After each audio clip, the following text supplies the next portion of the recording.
We let our child spend $14,000 flying the family to their graduation, but we chose to skip the ceremony and go on a vacation instead. Now they're acting betrayed and saying we ditched them. My daughter, 18F, Ava, graduated college last week. Out of state, big university, supposed to be a big moment or whatever. She has been talking about this since December, planning it like it was the royal wedding. Every phone call was about her big day, hotel suggestions, restaurants, seating charts, group transportation. I swear she was acting like she was the first person in human history to graduate. She kept saying, "I really want you guys there." She wasn't even asking, she was basically begging. Crying over it at one point because she said she worked so hard and just wanted us to see it. I don't know, maybe I'm cold, but I've always felt like graduations are overrated. I didn't even go to mine. No one remembers them in 10 years. But she insisted, and she knows we've been dealing with stress. My husband and I both work so much, and honestly, I haven't had a real break in a long time. So I told her, if you want this, show responsibility. Handle the planning. I figured it would teach her something. She's technically an adult now, right? She took us seriously. She booked flights, hotels, vans, everything, for 12 people. That includes cousins, an aunt who constantly complains about everything, my mother who never says one positive sentence, and an uncle who drinks before breakfast. Just a lovely crew. She did every reservation, every detail. And yes, she paid the $14,000 total out of her savings. She had money, she worked part-time and saved or whatever. She didn't ask us for help. To me, that showed maturity. That's why I don't get why she's acting like she's been abandoned. Anyway, the plan was that we'd all fly out Wednesday. Extended family already arrived earlier and checked in. My husband and I were home packing when something just clicked. Maybe it's selfish, maybe it's burnout, maybe I'm human, but the thought of sitting in a hot stadium, shoulder to shoulder with screaming families, taking pictures, pretending to socialize with relatives we hate, I couldn't do it. None of that sounded relaxing or joyful, and it hit me. Why are we going somewhere we don't even want to be? Meanwhile, a few weeks earlier, I saw an ad online for this all-inclusive couples resort in Cancun.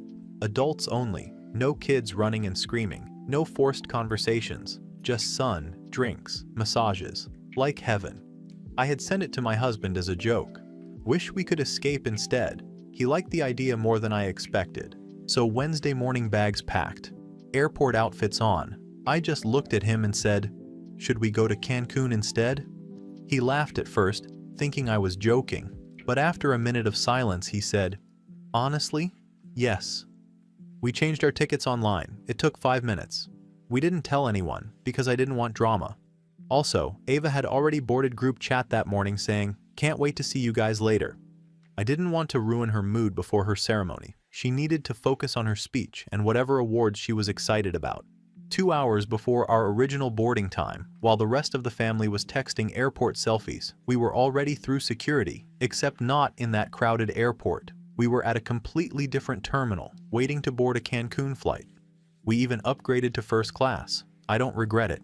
We figured Ava will have her family there. She's not actually alone. The cousins are there. My mother is there. Uncle, aunt, everyone. It's not like she's sitting in the stands by herself. She has people. When she landed and realized we weren't on the plane, she started blowing up my phone. I ignored it because I didn't want to deal with her tone. Then the messages turned into paragraphs, then all caps. Then she blocked me on WhatsApp, which honestly felt childish. She knows I hate when she does that. We landed in Cancun, checked in, and for the first time in probably 5 years, I felt peace. My husband ordered champagne. I slipped into the pool, and that's when the guilt should have hit, I guess. But it didn't. I felt relief. Now the fallout.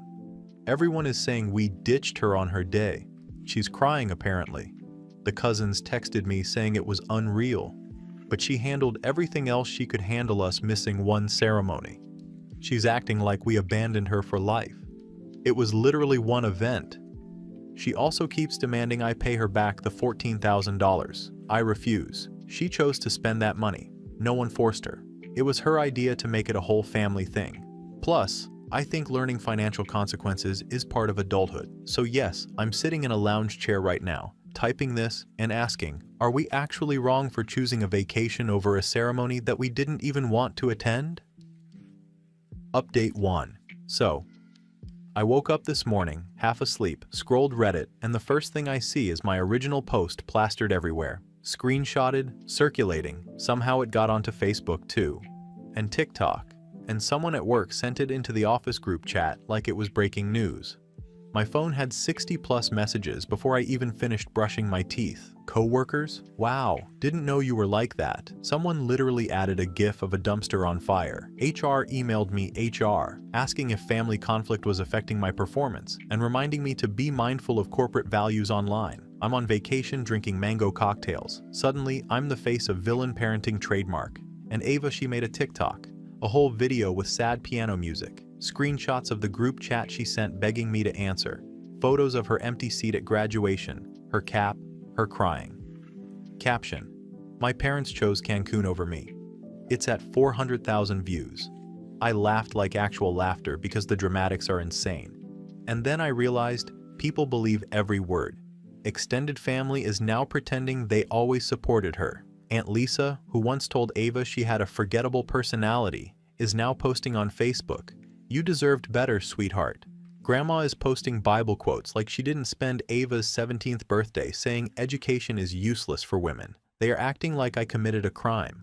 Meanwhile, they all went to the ceremony, sat there, had lunch, took photos, and not one person FaceTimed me to include me. Yet somehow, I'm the villain. But here's the part nobody seems to understand. I didn't ditch my child. I chose myself. Something nobody has ever let me do. And yeah, I'm angry. Furious. Because all these strangers online are lecturing me like I'm some cave troll. None of them are talking about the fact that Ava forced a giant family event no one wanted. Or that Ava is the kind who acts like she invented hard work because she juggled part-time hours in school. She wasn't exactly sending money home, was she? Let me also say this since people are clearly confused. Ava paying $14,000 is not abuse. It's adulthood. If I funded it, she would have acted like I owed her. This way she handled the logistics, proved she could be responsible. Isn't that what young adults are supposed to do? But fine, if everyone wants to play Victim Olympics, then I'll escalate. Because while scrolling this morning and watching myself get dragged, I remembered something that I never said in the original post. Going to Cancun wasn't just about rest. There was also an audition. Yes, a reality show. Parent Dynamics Luxury Edition. We applied months ago. They emailed last minute that they'd be scouting at the resort. This trip wasn't random, it was opportunity. Yeah, I didn't say that originally because I knew people would freak out, but at this point, what difference does honesty make? The show could have changed everything. More money, more exposure, a chance to finally not have to work in an office full of passive-aggressive coworkers. But guess what? Someone from casting emailed me this morning withdrawing interest because of online image concerns. Because Ava made a crying TikTok. Because strangers wrote essays in my DMs calling me a sociopath. Because public perception matters and apparently I'm bad branding. So yeah, now I'm emotional. Not because of the graduation, but because her online pity tour just cost me something big. And she doesn't even care. She texted my husband, not me, that I need to leave her alone. She blocked me again. She even posted a screenshot of the blocked screen as if it were artwork, so I retaliated, fairly. Froze her college account, I'm still the joint holder. Canceled the deposit for her post-grad apartment. My name was on that lease. She thought she could move without involving us. Sent her a message through her cousin. Actions have consequences. And because I know Reddit will explode, yes, I mailed her a legal invoice. For emotional labor. If everyone says I'm a monster, I may as well act like one. And now I'll give one more detail because people keep calling me heartless without context. Ava didn't even invite her little brother, 14, to her graduation. Didn't want him in photos. Told him he didn't deserve it. Everyone is asking me why I'm not answering. Not yet. Because it's complicated, and honestly, she should be explaining it, not me. But let's just say she's not the flawless angel her timeline paints. Right now, I'm sitting on the resort balcony, and I can hear the pool DJ playing some remix of a song I don't know. My husband is tanning. Everyone is pretending the world isn't burning around us. I haven't decided what comes next. All I know is I refuse to apologize. If anything, I'm doubling down. Update 2. So, I guess I'm supposed to say, things got worse. Except at this point, I don't think it even surprises me anymore. After the whole Cancun fiasco, and after freezing the account and all that, I decided I wasn't going to be made into a villain without at least telling my side in person. People online act brave when they don't have to face the person they're dragging. I wanted Ava to look me in the eye and see that I wasn't scared of her silent treatment blocking games. So I drove to her campus. I didn't announce it. I didn't text. I just showed up. I sat outside the building she lives in, engine running, watching students walk in and out. They all look so confident. Headphones, tote bags, iced coffees, like they were born in a world where they're allowed to take up space. I don't remember ever having that luxury. I kept thinking, she should be grateful she even got to go here, because no one ever handed me anything. After 20 minutes of psyching myself up, I grabbed my phone and hit record. Yes, I was going to film it. Not for TikTok, not immediately, but because I wanted proof. Proof of how she actually talks to me. Proof that she isn't this crying, soft-spoken angel the internet thinks she is. Except I never even made it inside. I got as far as the door before some woman professor, RA, campus security, I honestly don't know, stepped in front of me and asked who I was looking for. I told her I was Ava's mother and I needed to speak with her. She asked if my visit was scheduled, and when I said no, she literally said I needed to leave and that students have a right to emotional safety. As if my presence qualifies as a threat. I said I wasn't leaving. She said she was calling security, and just like that, 3 men show up and tell me I can either leave peacefully or they'll escort me. So now apparently I am a danger on campus. Meanwhile, Ava is upstairs, safe, protected, probably sipping tea, watching a show like none of this exists. I drove around the block twice before I could even process how humiliating that felt. I've also learned that Ava worked nights, secretly, for years. I thought that savings was money from birthdays, scholarships, grandparents' gifts. I didn't know she was out there mopping floors and stocking shelves until 2 a.m. while going to class at 7 a.m. While I was lecturing her about responsibility, she was literally doing more than I ever did at her age. When she told me all this today, well, told is generous. She said it calmly, like a doctor giving test results. She said she's filing for legal restitution. She's 18. She can do it. She said she wants her $14,000 back, and if I won't give it, she'll take it through court. She said if I try to contact her again directly, she'll file a harassment report. I panicked. I said I would countersue for emotional damage. I don't even know if that's a real thing. It just came out. I didn't know what else to say because suddenly I wasn't the one in control anymore.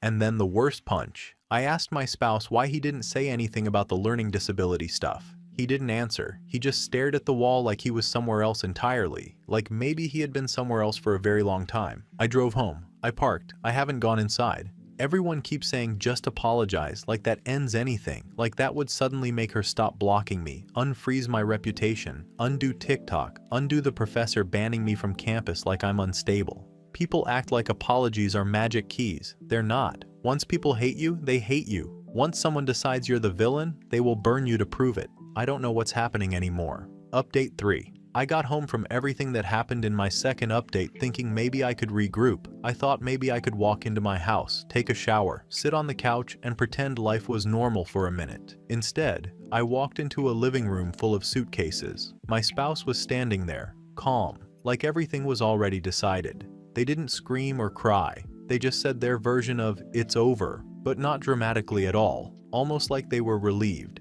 and that made it worse. They told me they were done being dragged into my decisions. They were tired of cleaning up after the fallout every time I taught someone a lesson. They said Cancun wasn't just a vacation, it was a test run, a preview of a future they already planned where I wasn't involved. I didn't understand what they meant until they said they'd met someone there, someone who apparently knows how to value them. And everyone reading will probably say, I deserve that, because that's what the comment section already keeps screaming at me. But hearing it in my own hallway felt like a punch I didn't see coming. The next thing I remember is watching them pack the rest of their stuff. They didn't rush. They already had most things sorted, like they had been planning this exit for months. Then the brother my son walked right past me with his school bag and phone charger, barely looking at me. He went straight to the car with them. He didn't even say goodbye. I tried to stop him, but he didn't look back once. Ava made it official through a text I didn't even get directly. It came through a relative. She wants no contact permanently. Apparently, she already made the request through a lawyer. The letter basically said, I am not welcome in her life in any form. She doesn't want updates, messages, apologies, nothing. It even said, do not attempt to show up at her work, school, or home. like I'm some kind of threat. Maybe people think I sat down and reflected or felt guilty. I didn't. I couldn't even process what was happening because everyone kept piling on. I tried to get ahead of the narrative.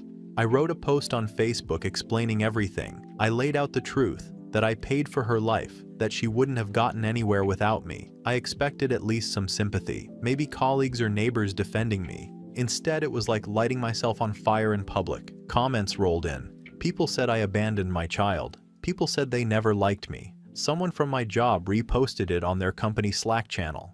By the next morning, I got an email from HR asking to talk. It wasn't even a meeting, it was an immediate termination for values misalignment. That was the phrase they used, like I was a defective product. More things stacked up. The HOA, where I was vice chair, sent me an email that I was removed from the board. They didn't even give me a vote or a hearing. They just took me off.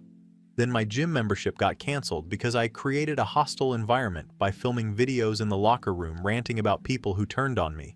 I didn't even think anyone noticed, but apparently someone complained. And then the cake. Someone mailed me a cake, shaped like a diploma, plain white icing, black edible letters that said, "You didn't show up." No note, no signature, just that. I threw it in the trash, but the cardboard box is still in the kitchen because I don't know what to do with it. I spent 2 days sitting inside the house, scrolling comments, refreshing TikTok, trying to see if people were still talking about me. They are. Screenshots of my posts, my face, my name, strangers stitching videos saying I'm the worst parent they've ever seen, people making jokes out of my life. My spouse left and is probably happy somewhere. My son is gone. Ava is planning to erase me legally, and all I can think is they wouldn't have achieved any of this without me. So yes, I decided I needed to reclaim the narrative. People keep saying I ruined her life. Fine. I'll show them who really built it. I found out where Ava's first job interview was scheduled. I know the company. I know the building. I know the time. If I stop posting after this, you'll know why. Final update. I guess everyone wanted the "what happened next," so here it is. I'm not writing this in the middle of chaos or while shaking with anger anymore. I'm writing this from a parking lot with 1 bar of signal, sitting in a car that technically isn't mine anymore. That's the only reason this update sounds calmer, not because I've grown or reflected, but because there isn't really anything left to fight about. After that last post, I didn't end up going into the building like I said I would. It wasn't dramatic. No one tackled me. No screaming. Security just stopped me at the entrance the same way you'd stop someone who tries to bring outside food into a grocery store. One of them recognized me from TikTok. Literally said my name before I could even talk. Asked me if I was the ditch parent. Told me I wasn't allowed inside. That was it. Months of planning, all the energy of people calling me a monster, all the comments saying I was ruining someone's life, and I didn't even make it past the glass doors. After that, everything kind of blurred. I didn't go home because technically I didn't have one anymore. My spouse moved into a new place with no forwarding address. My son went with them. I found his old backpack under the passenger seat of the minivan. A week later, still had a granola bar inside and a note from his school about parent-teacher meetings. I threw it in a dumpster. Didn't want trash in the car. I stayed inside hotel lobbies, parking lots, random gyms, showered where I could. I kept telling myself it was temporary, a strategic break. But 1 month turned into 2. Then I got a letter-certified envelope telling me the house wasn't in my name. Never was. I guess I just never noticed. Or never asked. I kept checking Ava's socials even though she blocked me. I used burner accounts. Everyone thinks blocking someone is the end, but if someone wants to look, trust me, they find a way. And I watched, silently, while everything I thought would crumble without me, didn't. Ava walked across another stage. Not a bachelor's this time, a master's. Different robe, different shoes, hair longer. She looked like someone who never knew me. The caption under her picture said, "Built from scratch." People commented things like, "You're an inspiration. You survived so much." Nobody knows I'm the reason she survived anything. Nobody said my name. My son turns out he got into a specialized school. The kind with programs and support and teachers who actually care. He smiles in the picture. Full teeth. No hesitation. I hadn't seen that smile since he was maybe 8, maybe younger. My ex-spouse remarried a few weeks ago. I only know because someone sent me the wedding video. Cancun again. Funny how life circles back. I didn't cry when I watched any of that. People think moments like that break you. But honestly, I just felt nothing. When you are removed from a story long enough, You stop feeling like you were ever a character in it. You become the credits at the end that no one reads. A lot of people will ask, do you regret anything? I don't know what answer they expect. Regret implies I'd change something, and I wouldn't. If I had gone to that graduation, everything would have stayed exactly the same, except they'd keep needing me. They'd keep expecting things. They'd keep depending on me. And maybe all of them being okay now means I was right to step back. People keep using the word abandonment. They say I walked away. They say I chose myself in the worst way possible. I scroll those comments sometimes. I like the ones that sound the most angry because it means I'm still in someone's head. Because here's something everyone refuses to admit. A person only becomes unforgettable when they leave.